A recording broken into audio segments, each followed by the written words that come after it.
señor pastor, y le agradezco a Roberto y a toda la comisión porque sé que es constructivo. Tenía que ver con la sanidad del corazón pastoral. Fue todo un desafío, pero bueno, es una oportunidad para abrir la Biblia y reflexionar todos juntos. Y pensando en esta palabra, la dividí en dos partes. Así que va a tener una primera parte, en la cual vamos a hacer como un pequeño cierre, y después del break voy a continuar predicando de lo mismo, y vamos a tener una segunda parte. Así que esa es la propuesta.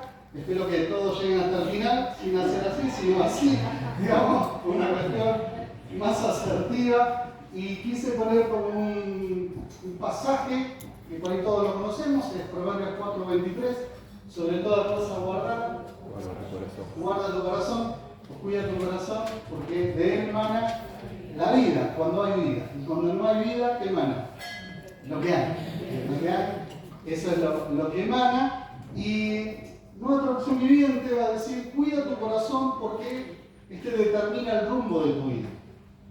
Y de alguna manera es así. Hoy a la mañana, cuando lo escuchaba Pastor Carlos, como lo escuchábamos todos, en el corazón se alojan nuestras emociones y tiene la capacidad de albergar buenas y malas emociones. Están entre nosotros. Entonces, como están las buenas y las malas, dependiendo con quién me encuentre y de lo que nos haya sucedido mutuamente, entonces aflora una emoción o la otra. Digamos, al ratito podemos estar felices porque nos vemos con alguien que amamos, queremos, nos relacionamos, y justo a esa reunión apareció alguien que no nos amamos ni nos queremos, nos respetamos. Entonces uno, ¿cómo se relaciona a través de las emociones? Bueno, mucho tiene que ver con cómo fue llenado, porque justamente como es nuestro corazón, así determina el rumbo de nuestra vida. Y en este sentido, quiero que nos podamos acercarnos al corazón. Gracias. Está de arquero. Además de eso, está de arquero. Sí, le va a pegar el telón. Bueno. Yo quisiera que podamos pensar cómo trabajar un corazón sano. No un corazón roto, sino cómo trabajar un corazón sano. Y para eso voy a invitarlos a que todos nosotros podamos de alguna manera ir al momento cuando nosotros entendimos de que Dios nos llamaba. ¿Qué vio Dios en nosotros para llamarnos? ¿Qué vio? ¿Y cómo nos sentimos nosotros en ese momento? Y de alguna manera, uno cuando Dios lo llama al ministerio, en mi caso yo tenía 13 años, cuando Dios me llama al ministerio, cuando uno llama al ministerio, lo primero que quiere hacer, porque de alguna manera Dios me muestra todo lo que tiene para hacer, y lo primero que quiere hacer es, por lo menos en mi caso, yo no quiero saber nada con esto. Quiero huir de estas consideraciones. Sin embargo, Dios va trabajando en nuestra vida y nos va mostrando, y de tanto en tanto, por lo menos al inicio, y está bien preguntárselo después también, ¿qué es lo que vio el Señor para llamarnos? ¿Qué vio? Vio un corazón. Porque eso es lo que ve Dios. Y no mire lo que está delante de tus ojos. Recuerdo lo que le dijo Samuel. Yo no miro eso. Yo miro otras cosas. Bueno, lo que ve el corazón. Y al pensar en esa frase, digo, ¿qué habrá visto en el corazón de David? Que el libro, de hecho, nos va a decir que fue un hombre conforme a su corazón, y uno dice, mirá todas las que se mandó. Entonces, ¿qué vio Dios? Porque de alguna manera Dios mira, Dios ve, y Dios ve con propósitos. Y nosotros tenemos, o por lo menos entiendo, de que hay diferentes maneras de mirar el propósito. Por ahí nosotros podemos mirar el propósito como algo a alcanzar, ¿no? Tengo el propósito de llegar, de hacer. Sin embargo, bíblicamente, el propósito no es igual en Dios como con nosotros. Para nosotros el propósito es algo a alcanzar. Sin embargo, cuando Dios hace las cosas con propósito, es que Dios ya vio el propósito terminado. Y aún así nos llamó a nosotros. Entonces no es algo a alcanzar para Dios. Dios ya lo alcanzó. Parece que el que tengo que llegar soy yo.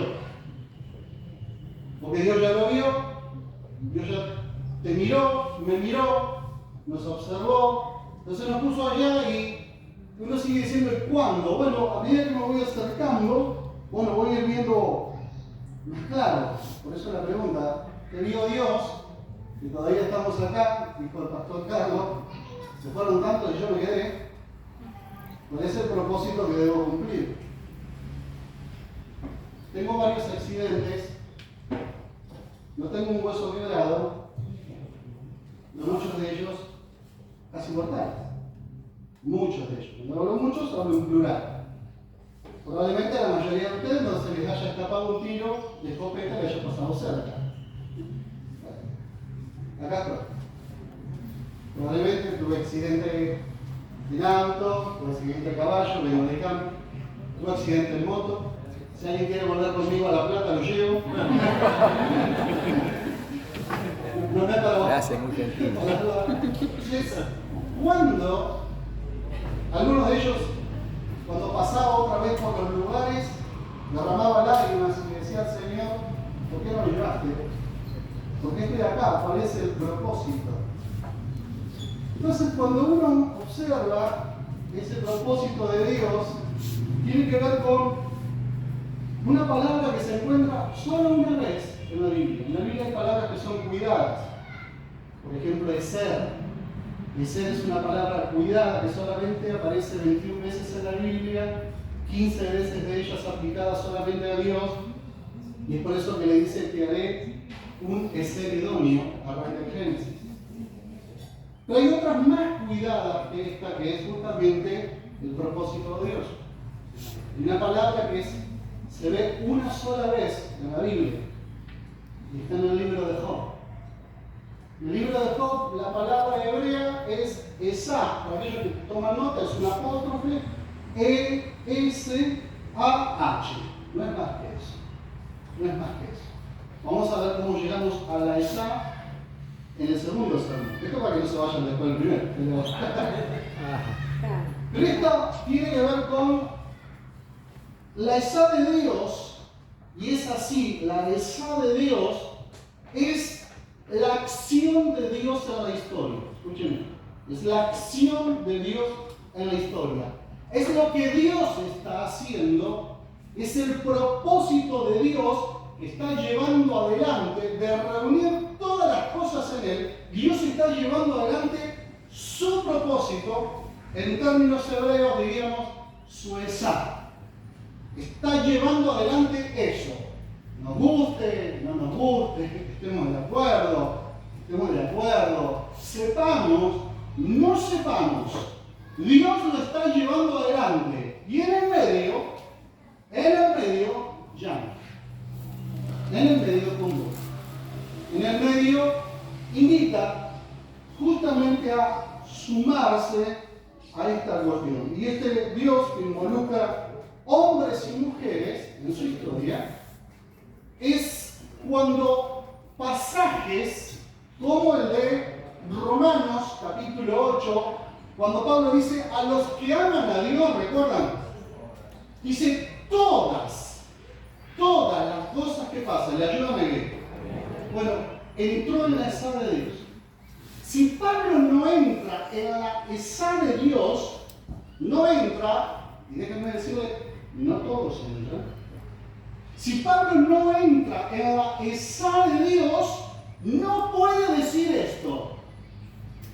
Porque si no es inentendible, humanamente hablando, la de palos que recibió, las veces que no vio el sol por 14 días, naufragado. Bueno, cuando creo que fue el segundo viaje misionero, le dan de palo y cuando se endereza, vuelve otra vez adentro de la ciudad y dice, ahí te pegaron. ¿Cómo puede ser? Bueno, está respondiendo a un propósito. Entonces, después, en el tiempo, él va a decir, a los que aman a Dios todas las cosas le ayudan bien. Entró. Pero vamos a ver la historia de un hombre donde el propósito de Dios no es solo para él, Porque a veces nosotros pensamos que el propósito de Dios es para nosotros, seríamos limitados, porque Dios es mucho más amplio que pensar solamente en mí. Dios piensa en otros, Dios piensa en más. Entonces a veces el sufrimiento que Dios nos hace vivir no es para nosotros, es para el testimonio de otros. ¿Y por qué me hace sufrir a mí? Pero ¿cuántos de nosotros nos hemos abrevado y en la historia se han abrevado de Pablo detrás de esto? Lo que a él le pasó es el testimonio para mí. Pero él tuvo que entrar. Entonces el propósito en la historia de Dios, el propósito es más amplio, más grande que solamente mi vida. Mi vida es parte del propósito de Dios. Amén. Pero es más amplio de lo que Dios quiere hacer. Vamos a ver la historia justamente de un hombre, y vamos a ver en dos partes, donde tiene que aprender a entrar en la amistad de Dios. Un hombre con un corazón sano. ¿Qué hombre tiene el corazón roto? Ya sé que me pidieron la sanidad del corazón pastor. Pero este lo vamos a romper, después lo armamos. Porque a veces el tema está cuando Dios nos llama. Nosotros digo, bueno, gracias, algo viste. Y vamos a acercarnos a la historia de Job. Así que vamos todos al libro de Job. Vamos a ir al capítulo 42, que lo voy a cerrar la segunda parte, el capítulo 42. Y vamos a ver cuando él entra en la amistad de Dios. Solamente eso vamos a ver y luego nos abocamos al libro. Dice desde el versículo 1. Respondió Job a Jehová y le dijo: conozco que todo lo puede. ¿Cuándo? Ahora conozco. Y que no hay pensamiento que se esconda de ti. ¿Quién es el que oscurece el consejo sin entendimiento? Por tanto, yo hablaba lo que no entendía. Cosas demasiado maravillosas para mí que yo no comprendía. Oye, te ruego y hablaré. Te preguntaré y tú me enseñarás. De oídas te había oído, mas ahora mis ojos te ven. Por tanto, ahora me aborrezco. Y no solo me aborrezco, me arrepiento en polvo y ceniza. Otra palabra cuidada, que vamos a ver al final. Esa palabra arrepentirse es una palabra poquito usada para un tipo de arrepentimiento. Que se arrepiente de una manera que Dios permita podamos verlo todos juntos. En este caso, Biblia de Jerusalén, solo el versículo 2 dice: sé que eres todopoderoso, pero dice que ningún proyecto te es irrealizable. O sea, todo lo que quieras hacer, luego le dice: ahora sé que todo lo que quieras hacer, lo vas a hacer. Me lo pone en esta condición. Ahora, uno mira, este hombre, 3 veces se da la descripción de él, apenas comienza el libro, en el capítulo 1 la tenemos 2 veces, y la tenemos una en el capítulo 2. Será la tercera vez. Y todos acordamos, hubo en tierra de Uz un varón que dice que era perfecto, temeroso de Dios, apartado del mal. Otras versiones dicen intachable, de absoluta integridad, que tenía temor de Dios y que vivía apartado del mal. ¿Cómo estaba el corazón de este hombre? ¡Bárbaro! Así arranca el libro, ¿no? Como decir, ¿qué zona es esta? ¿Acá dónde estamos, En Lonchán. Hubo en Lonchán un grupo de pastores y pastoras, ¿qué era registro de eso, no? Amén. No, dice el otro, bueno, pero mira, cuando uno mira esto, un hombre de absoluta integridad, pensando en las palabras que escuchamos a la mañana, ¿qué carácter para mantenerse íntegro, o no? ¿Qué carácter? Porque es muy interesante que Job no es israelita. Probablemente haya sido el primer libro escrito.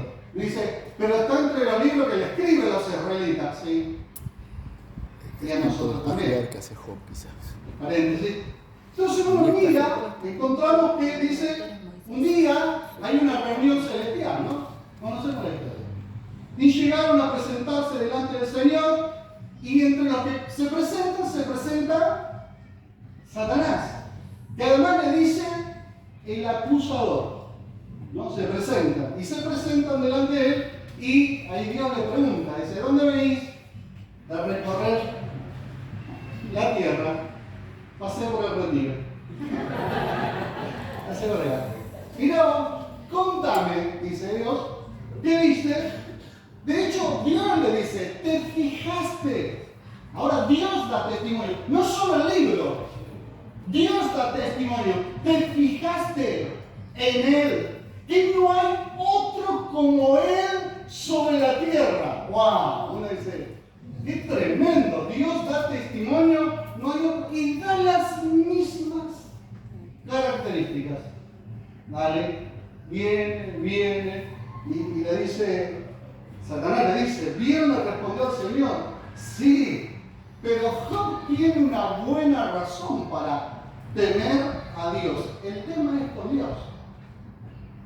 Porque cuando hablamos del corazón, no hablamos del corazón entre nosotros y cómo nos relacionamos. El tema es nuestro corazón para con Dios. Si mi vida tiene un corazón sano para con Dios, como lo tiene Job, entonces Job no tiene problema con otros. Y cuando el problema yo lo tengo por acá, y probablemente tenga que revisar allá.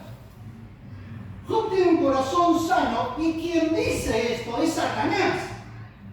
Vuelvo a leer, dice Satanás le respondió, sí, pero Job tiene una buena razón para temer a Dios. El tema no es con la gente, el tema es con Dios. Y le va a decir, siempre le pusiste un muro de contención a él, a su casa, a sus propiedades. Yo no puedo llegar, algo que sabemos que Satanás tiene un límite. Sabemos que no puede llegar. Obviamente, tenemos toda la historia, no me quiero detener en eso. Entonces, hay una propuesta del acusador. Tocarlo. Tocar todo lo que tiene. Ya lo sabemos, ¿no? Tocamos. Y el otro gran tema de ahí es, se va a ver en los primeros capítulos, dice, vas a ver cómo te maldice, ¿en dónde? En la cara. Vas a ver cómo te maldice. Vos tocalo, ten por seguro que te va a maldecir en la cara. Muy bien, dice Dios. Adelante, vamos para allá. Y aquí comienza algo nuevo para Job. Porque este prólogo nos presenta a todos los protagonistas. Dios, Satanás y Job en primer lugar. Job no está enterado de esta reunión celestial. Pero todas las cosas le ocurren a él acá, ¿o no? De hecho, la ignorancia es parte constitutiva de todo el relato. Job no tiene que saber por qué le pasa lo que le pasa. Tiene que descubrirlo.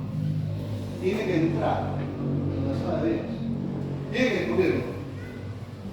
Y como él no sabe, es ignorante de las cosas que le suceden, entre paréntesis, como muchas cosas que nos suceden a nosotros, somos totalmente ignorantes.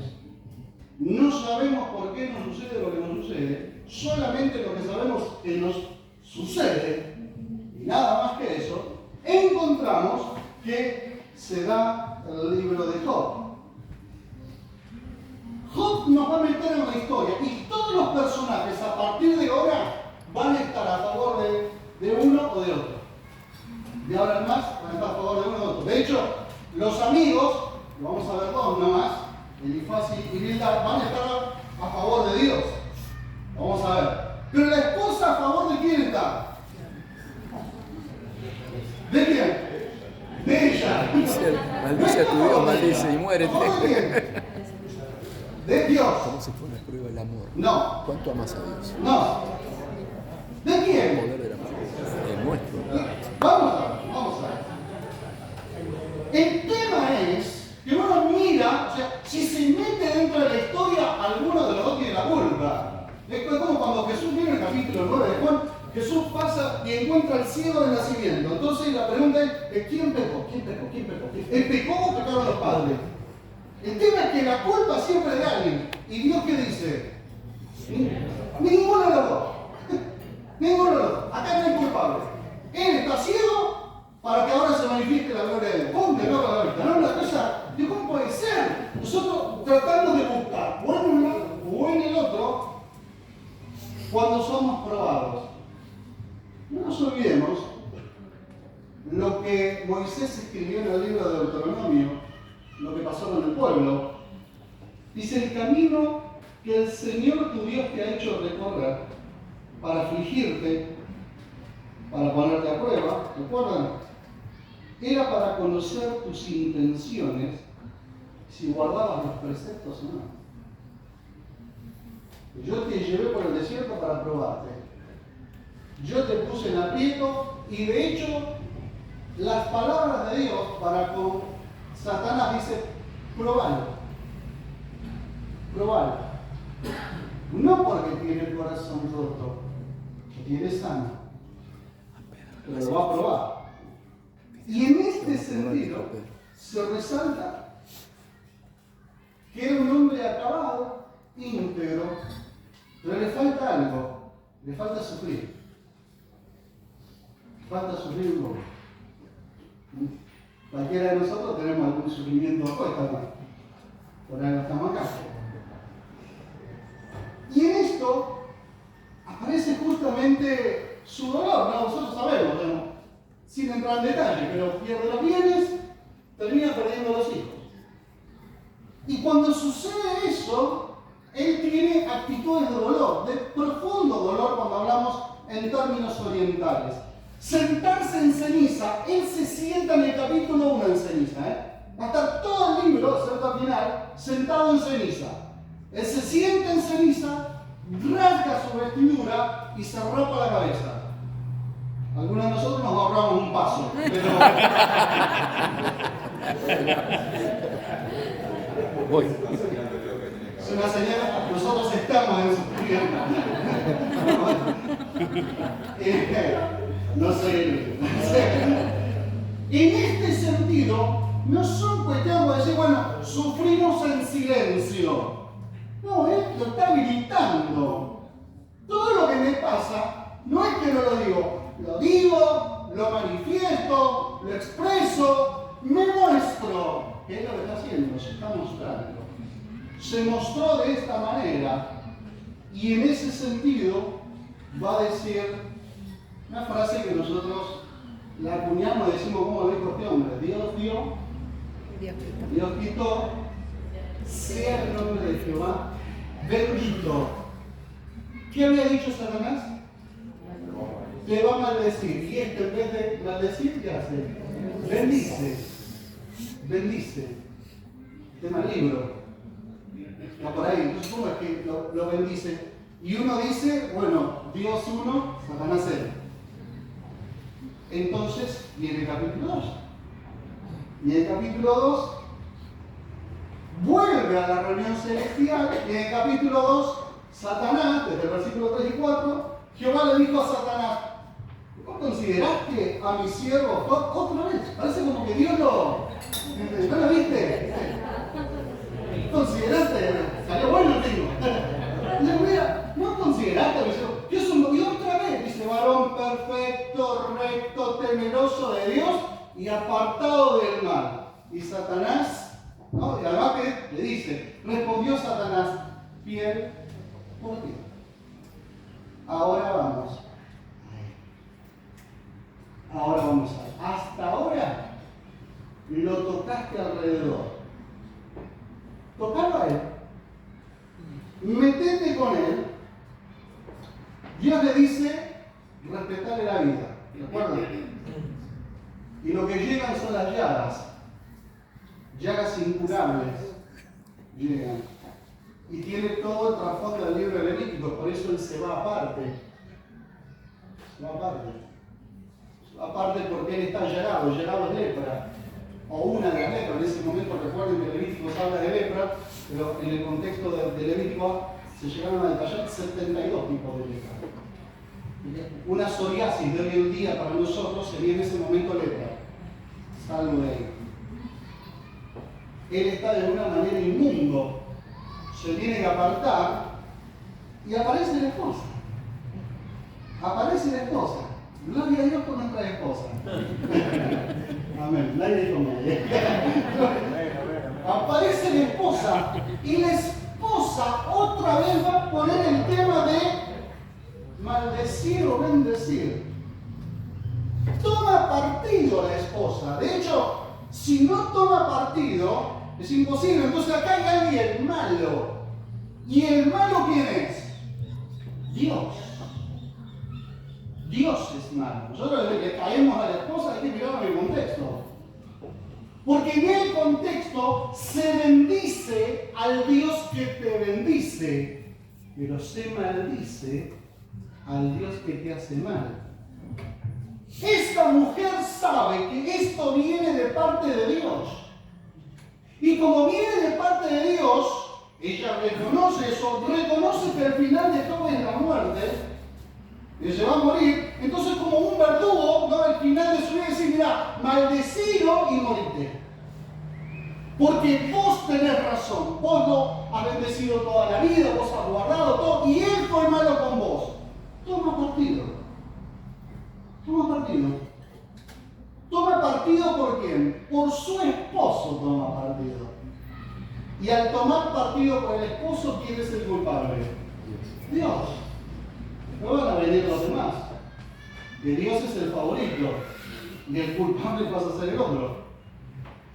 En este sentido, es que Dios está ahí sin decir nada, le va a decir esta cuestión, y el tema es que va a ser todo el libro. ¿Es justo lo que te pasa? No es justo lo que te pasa. Job la llama necia, la llama insensata. Job la llama y dice: hablaste vulgarmente. En otras palabras, te apresuraste a hablar. Y va a poner otra frase: si aceptamos de Dios el bien, ¿no aceptaremos el mal? Y acá incorpora Job de que Dios está en su vida. Este mal viene de Dios. Así que leerlo como que Dios hace mal, entonces tengo derecho a maldecirlo. Recién comienza. Y en esto la llaga sigue trabajando. Dios oscurece su presencia, la mujer desaparece y Job queda sola. Uno mira el texto y dice: Job, ¿con quién quedó? Solo, esperando algún amigo, alguien que lo venga a ayudar. Y con esos amigos nosotros le decimos: con las llagas me descansan, ¿no? Comienza el debate, porque las llagas no se van, comienza el dolor.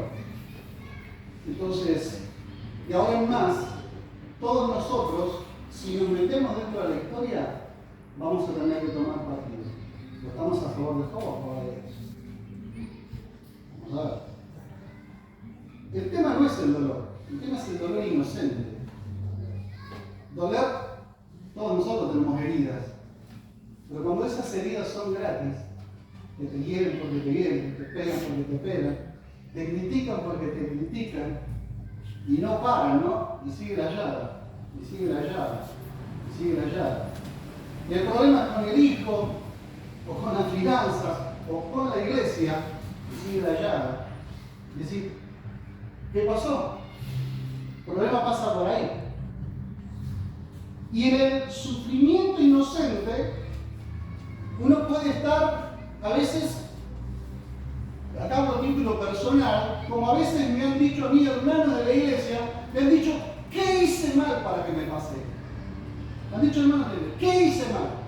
Si yo oro, algunos diezman, ofrendo, hago esto, hago lo otro, ¿qué hice mal para que me pase esto? Es la lógica retributiva. Si hago bien, ¿cómo me van a ir las cosas? Bien. Si las hago mal, ¿pero cuántas veces pasa al revés? No.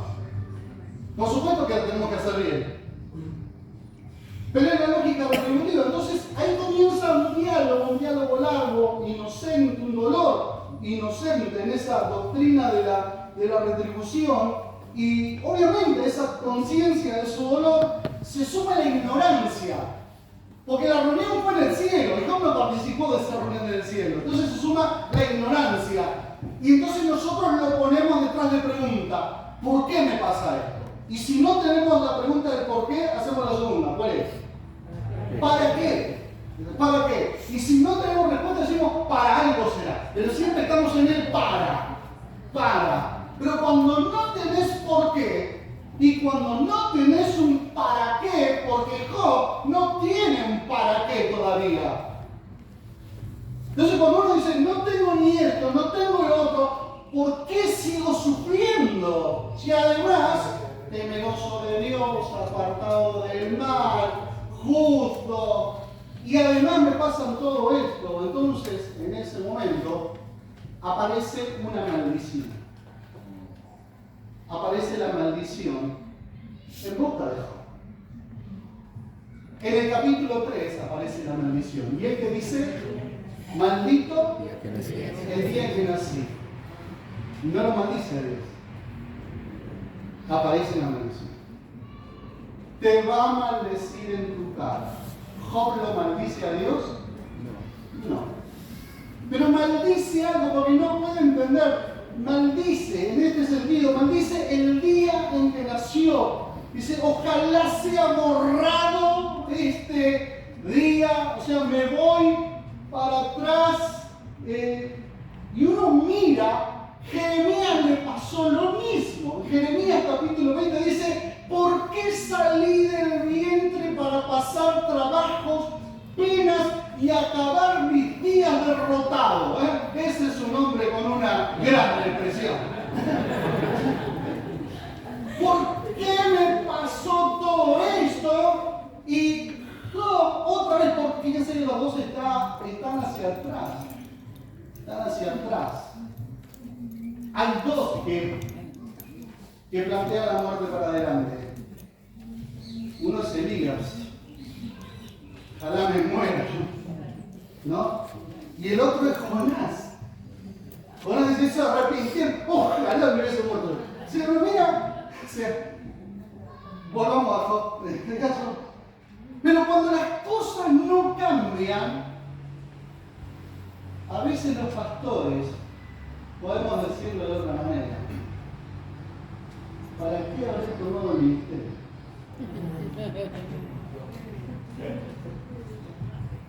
¿Por qué agarré esta iglesia? Había tantas buenas. Muy interesante. Porque no maldecimos a Dios, nos sabemos llamados, pero a veces preferimos no haber tomado. A veces decimos, ¿por qué? ¿Para qué hice esto? La conciencia de Job le va ganando hacia adentro. Y obviamente viene Elifaz. Solamente vamos a ver a dos. Elifaz es su amigo. Vuelvo a repetir, es su amigo. Es su amigo. No lo olvidemos.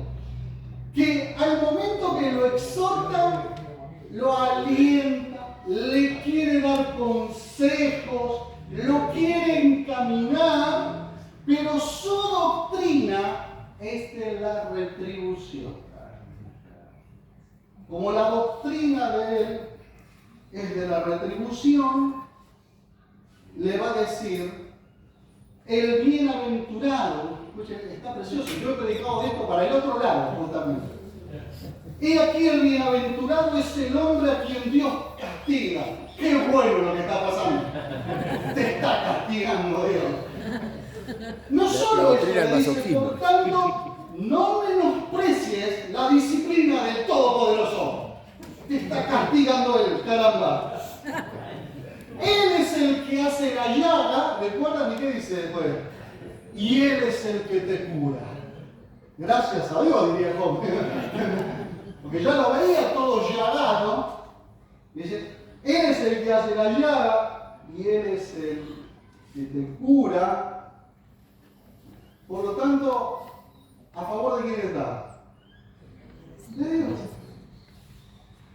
Por lo tanto, si está a favor de Dios, el problema ¿quién lo tiene? Job tiene problema. ¿Y Job qué va a decir? Yo no tengo ningún problema. Yo no tengo ningún problema. De hecho, se queja de la situación. Escuchen. Esto está en el texto, no los leemos porque es leer el libro. Se queja de la deslealtad de los amigos y se queja de Dios. Job se había pegado un grito, rapándose la cabeza, arrancando la vestidura y sentándose, sigue a los gritos. Solo que ahora comienza a considerar el diálogo de este amigo como un pleito y ya parece que no le importan tanto las llagas sino tener razón.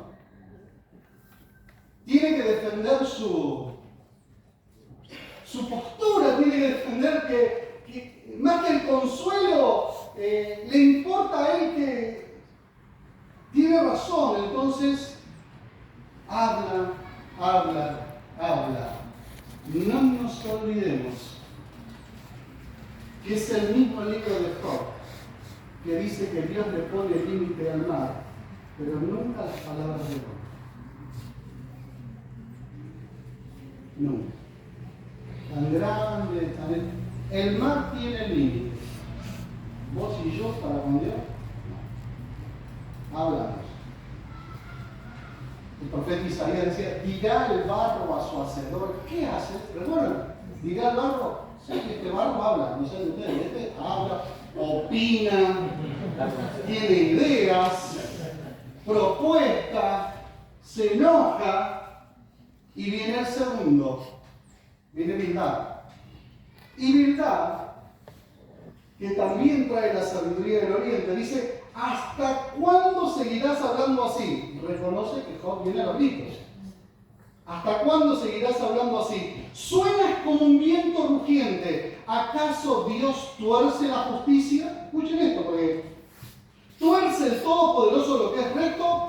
Y fíjense los datos que le da. Dice, seguramente tus hijos pecaron contra él y por eso el castigo estaba bien merecido. Ahora, si oras a Dios y buscas el favor del Todopoderoso, si eres puro, imagínense todo lo que tiene para adelante, ¿no? Y vives con integridad, sin duda que Él se levantará y te va a devolver la felicidad del hogar. Aunque comenzaste con poco, vas a terminar con mucho. Pero miren todas las condiciones que tenía, ¿no? Eran las canciones que cantamos antes. ¿Recuerdan cuando cantamos, Señor, quién entrará a tu santuario? Y ponía el de manos limpias, corazón puro, sin vanidades, y que sepa más. Estamos todos fuera, por lo menos nuestro grupo de jóvenes. ¿Quién entrará? Julio, el grupo de jóvenes. No entra nadie. No entra nadie. Después agregamos la segunda parte, ¿verdad? Señor, dame manos limpias, dame un corazón puro, que no tenga vanidades. Hace algo, porque hasta acá, en esto más o menos igual, porque lo que le va a decir es si vives en integridad, si eres puro, si eres esto, entonces Dios te va a devolver. ¿Y con qué dice? Estos debates, estos mensajes No, a nivel pastoral. sigue lo mismo. Puede ser un tanto. Fíjate cómo te dice. Esto para predicar. Dios es A nivel justo. pastoral. Por lo tanto, lo que te está pasando es justo. Y seguro que tus hijos hicieron eso para que les caiga eso. Pedí perdón, enmendate y Dios va a hacer algo con vos. A esta altura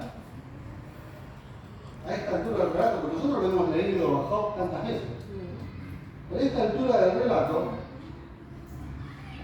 Job está atrapado. Está solo todavía, está con amigos alrededor, pero está solo, pero está atrapado. Como muchas veces nos pasa. Estamos atrapados, no por un Dios malo o feroz, de una idea de Dios. Las ideas de Dios también nos atrapan. Porque nosotros queremos encontrar el sentido del sufrimiento, y cuando no lo tenés cuando el propósito es para otros, Cuando lo que te pasa es para otro, decís, bueno, ¿y por qué Dios me hace pasar esto? Job está atrapado en esto, y lo más lindo es que Dios lo deja atrapado en eso. Vos estás ahí, quédate ahí. No se grita, no se da para el oído, no sé, estoy lucubrando, ¿no? Capaz que se sonreía de todo, no creo. ¿Qué hacer? Y con esto voy a cerrar la primera parte. ¿Qué hacer cuando las cosas no cambian? ¿Qué hacemos? Bueno, el libro da una primera aproximación. Yo creo que es tiempo de ir a las bases.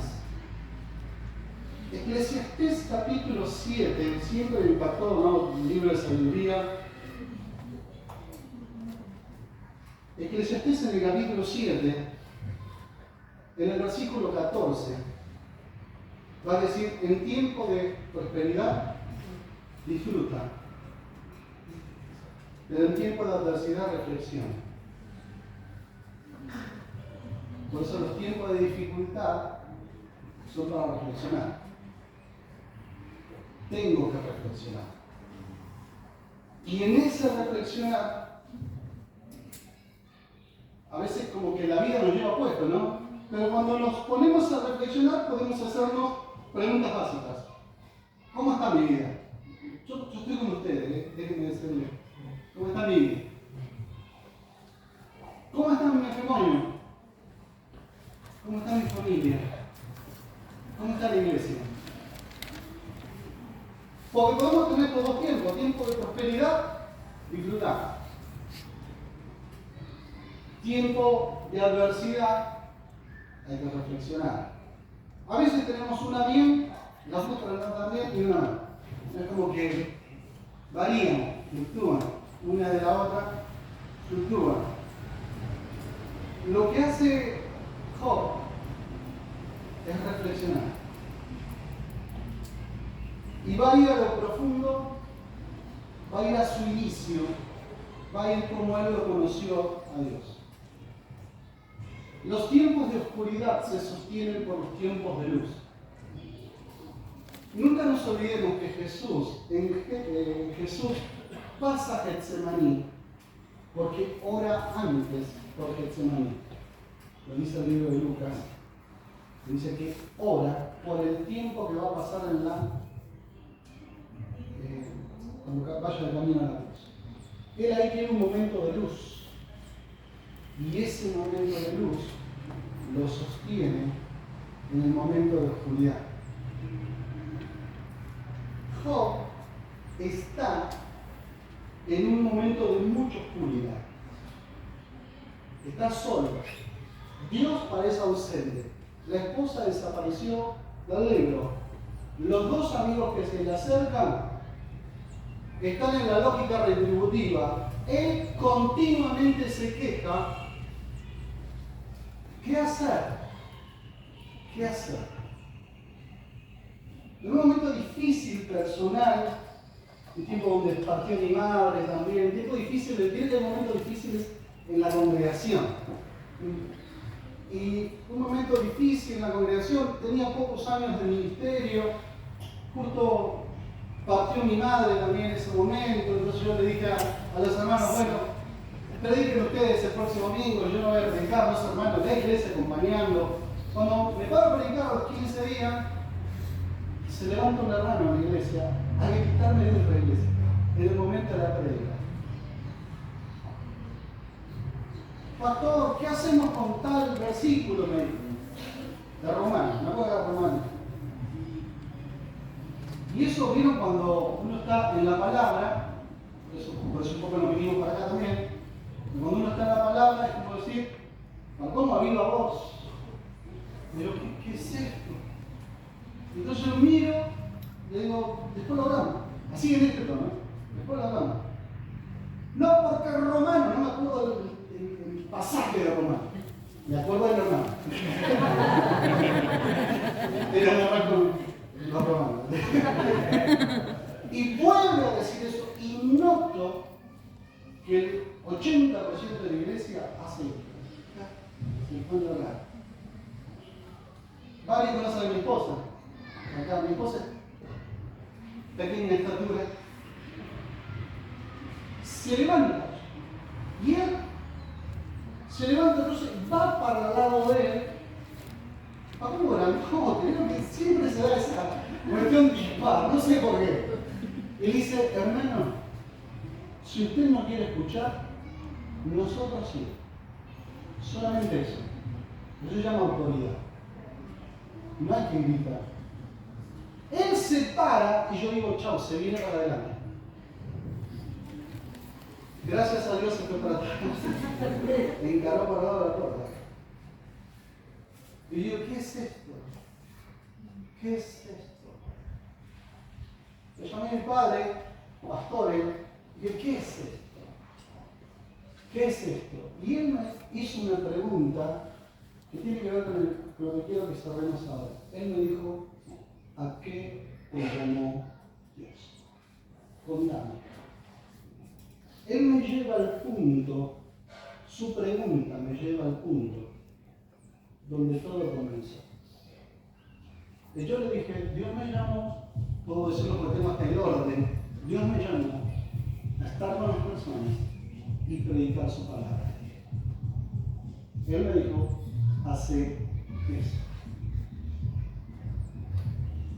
Job, en momento de dificultad dice, yo sé que mi Redentor vive. Y al fin se levantará sobre el polvo. Y después de deshecha esta mi piel, yo en mi carne voy a Dios. Volver a las bases. ¿Qué es lo que sabes? No lo que estás viviendo. ¿Qué es lo que sabes?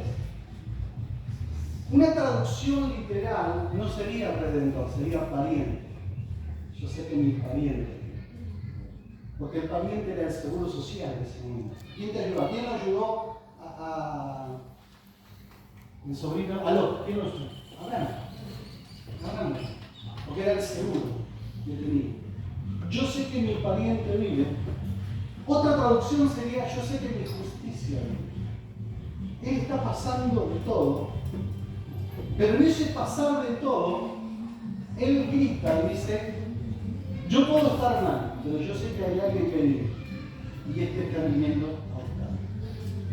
El venir a buscarlo a él, lo hace decir justamente que lo va a ayudar. Me gusta el libro de Hebreos cuando habla de que Jesús no se avergüenza de llamarnos hermanos. Él es nuestro pariente. A veces nosotros nos avergonzamos de los hermanos, de los actos que hace mira este hermano, mira lo que hizo. Dios no se avergüenza de llamarme hermano. Y me presenta delante del Padre. Y mi pariente vive, no solo eso, sino que mi justicia vive. De tu presencia proceda mi justicia. De tu presencia. Si va a venir una justicia, va a ser de la presencia de Dios. El que Job dice, él hace el bien como hace el mal, él sabe que del mismo puede venir la sanidad. Por eso es que me ayuda Dios, vamos a orar en esta parte, porque cada uno de nosotros podemos pensar en esto. Cuando no hay sentido, cuando no hay idea, cuando no hay propósito, hay un propósito. Al haber propósito no ser humano. ¿Por qué me pasa lo que me pasa? Yo quiero que puedas ir al momento donde Dios te llamó. Por eso arranqué desde ahí. ¿Cuáles fueron esas certezas que Dios te dio? ¿Cuáles fueron? Yo quiero decirte que tu pariente vive, que tu Redentor vive y que tu justicia vive. Si hay cosas injustas en la familia, si hay cosas injustas en la iglesia, o si tu corazón está siendo trabajado, no porque estaba roto, sino que Dios quiere llevar un conocimiento más profundo de Él, bueno, acerquémonos a Él. Vamos a hablar, cada uno en su lugar, un momentito. Conozco que todo lo puedes, que mis pensamientos no lo puedo esconder. Hablaba lo que no entendía y de oídas te había oído. Mas ahora mis ojos te ven. Yo te preguntaré y tú me enseñarás. Mas ahora mis ojos te ven. Me rindo a tus pies y me arrepiento, Señor. Y vengo a mirar al Dios de la historia. El Dios que te veo en la historia, la besada de Dios. Los propósitos eternos de Dios. El que te llamó. El que te llamó, el que te fue a buscar, el que te incluyó. Porque ese es nuestro Dios. Un hermoso Señor que nos llamó. Por eso, tal vez, recordar eso en este momento ayudará a saber de que tu Redentor vive y está aquí. Todo lo puedes, Vamos a servir, vamos a cantar. mis pensamientos No lo puedo entender. no los puedo esconder. Ese Señor hablaba. Hablaba lo que no entendía Mi vida, Señor. y de oídas te había oído. Mas ahora mis ojos te ven. Yo te preguntaré y tú me enseñarás. Mas ahora mis ojos te ven. Me rindo a tus pies y me arrepiento, Señor. Señor Dios, te damos gracias por este tiempo, gracias por tu palabra. Tu palabra es verdad, tu palabra nos alienta. Y Señor, te damos gracias porque estamos en este propósito, pero con la plena convicción y revelación de que tú vives y de que tú te acercas y que no nos dejas solos en ningún momento. Por la gloria de tu nombre, amén.